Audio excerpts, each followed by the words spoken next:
the wheat that conquered the world. About 11,700 years ago, in the Fertile Crescent, something began to happen. It proved more consequential than any war, empire, or revolution in human history. The world was entering the Holocene, that warm period that continues to this day. The glaciers had retreated, and the climate was becoming warmer and wetter.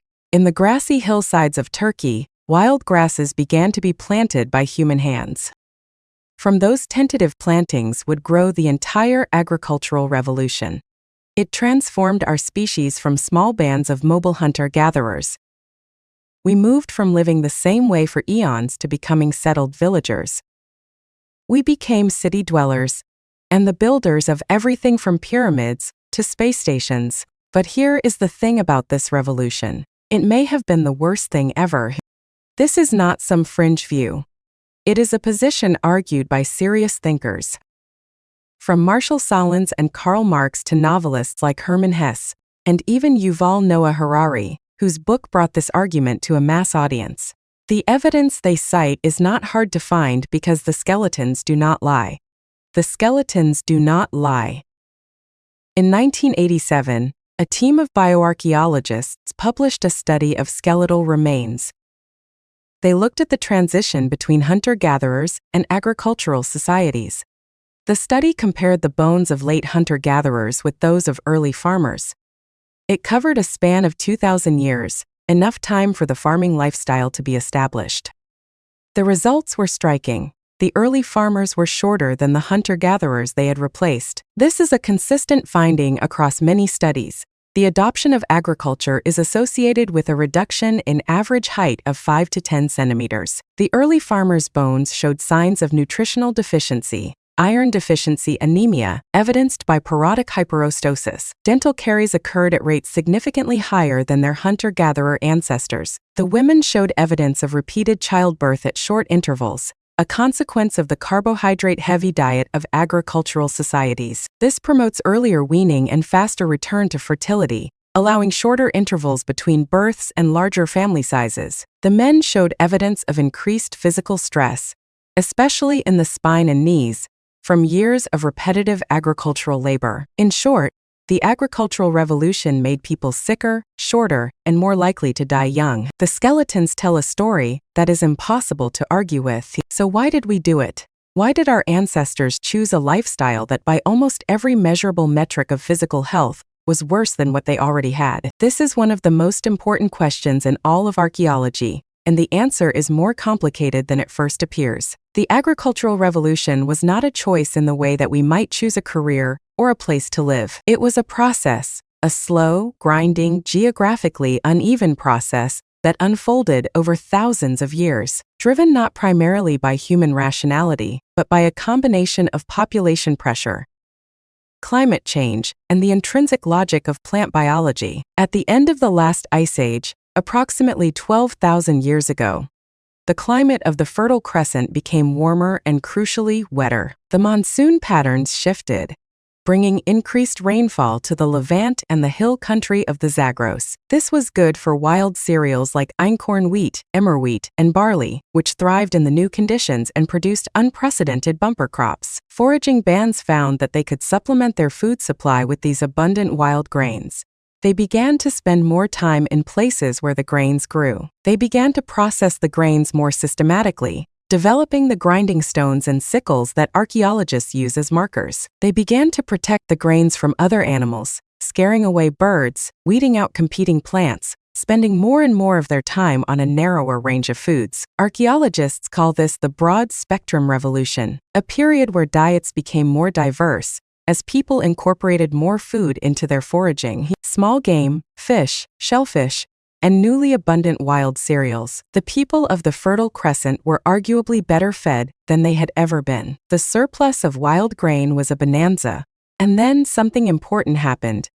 The population grew. Hunter-gatherer populations are limited by the carrying capacity of the land. You cannot kill faster than animals reproduce, or gather faster than plants regrow. The population stabilizes at the level the environment can support. But agricultural populations increase output by working more land, and storing surplus against lean years. As populations grew, more reliable food meant more children surviving to adulthood. The pressure to produce more food intensified. The easy surplus from wild cereals was no longer sufficient.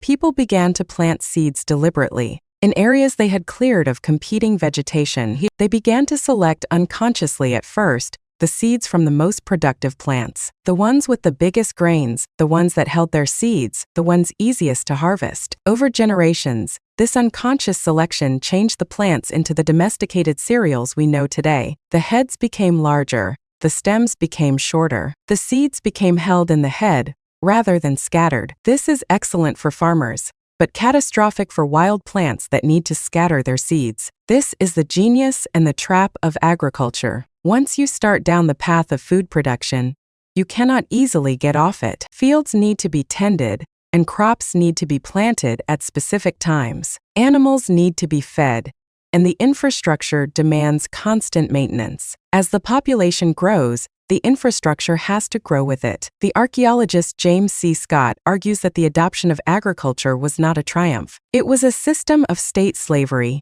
organized around surplus grain. This grain was taxed, stored, and used to feed armies and administrators. The earliest states were not cultured communities. They were grain management systems. Temples were granaries, priests were accountants, and kings were warehouse managers. The earliest writing systems were developed just for tracking grain inventories. Not all early farming villages were states, of course. Atalfque existed for 2,000 years without any centralized authority. It had no monumental architecture and no formal social hierarchy. It has yielded a picture of life that is mundane and extraordinary. At its peak, 8,000 people lived in a honeycomb of mud brick. The houses were uniform, with no elite residences or status differentiation. Everyone seemed to be equal, participating in the daily work of survival. Yet, these people had domesticated wheat, barley, peas, and lentils. They had built a permanent settlement where only mobile hunter-gatherers lived. They had done the impossible. They made the land hold still. The dead were buried under floors, with skulls removed and plastered over. Walls were replastered many times, decorated with leopards and vultures. Life and death were inseparable, woven into the fabric of the home. To live in Hendi Atalvian cake was to live with your own dead. Let us return to the question I posed at the beginning. Was the agricultural revolution the worst thing that ever happened to us? This question has no clean answer. It depends on what you value. If you value human freedom, physical health, leisure, and a varied diet, then it was a catastrophe. Hunter-gatherers worked fewer hours per day than agriculturalists.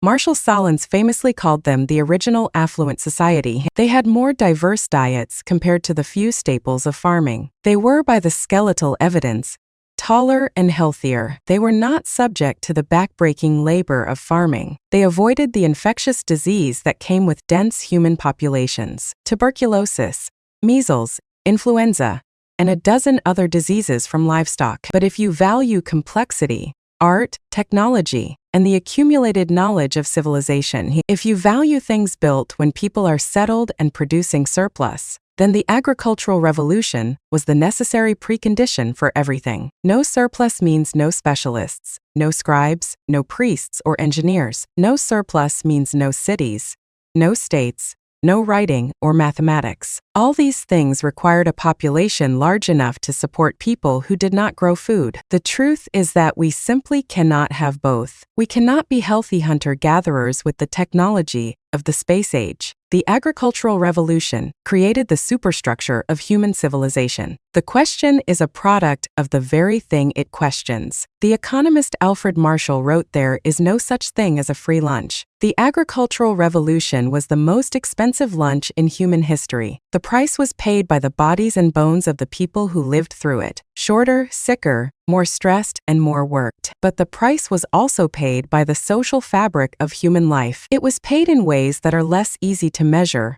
but no less real. Hunter-gatherer societies are, by the evidence, among the most egalitarian systems ever documented. Leadership is purely situational, and status differences are kept to a minimum. Violence within these groups is rare, but agriculture changed all of that. Agriculture created conditions that made social stratification not just possible, but inevitable. Someone had to manage the surplus, and those people naturally gained power. Power, once it is acquired, always tends to reproduce itself. The first kings were not glorious warriors. They were just accountants. They were the people who kept track of the grain in the storehouse. Once you can track the grain, you can tax it and redistribute it. You use it to feed the people who will fight for your interests. This is how empires begin. Not with great armies, but with simple spreadsheets. The wheat and barley cultivated 11,000 years ago had no master plan. They were just plants growing and reproducing, doing exactly what plants do. But the humans who cultivated them were building something that would reshape the planet. The price of that building was paid in human bodies for 10,000 years. Jericho is one of the oldest continuously inhabited cities in the world. Its story begins not with agriculture, but with something else entirely. The earliest layers show a community of hunter-gatherers who built something truly remarkable. They built a stone wall, 1 meter thick, surrounding a large settlement. Behind the wall was a stone tower, over 8 meters high, with an internal staircase. This was not a farm. It was a fortress built by people who were still hunter-gatherers. How do hunter-gatherers mobilize the massive labor needed to build such a tower? The archaeologist Kathleen Kenyon was not sure, but the implications are clear. The drive to build monumental structures came first, and agriculture came much later. If Kenyon was right, the story of Jericho suggests something remarkable. The capacity for civilization, the ability to mobilize collective labor, did not emerge from agriculture. It preceded it. Agriculture may have been adopted to feed people building walls and towers. The pyramid builders of Egypt were fed by farmers. But the impulse to build may have come from the same place as Göbekli Tepe. Was it worth it? That is a question only history can ask. And history, unfortunately, does not answer. It just is.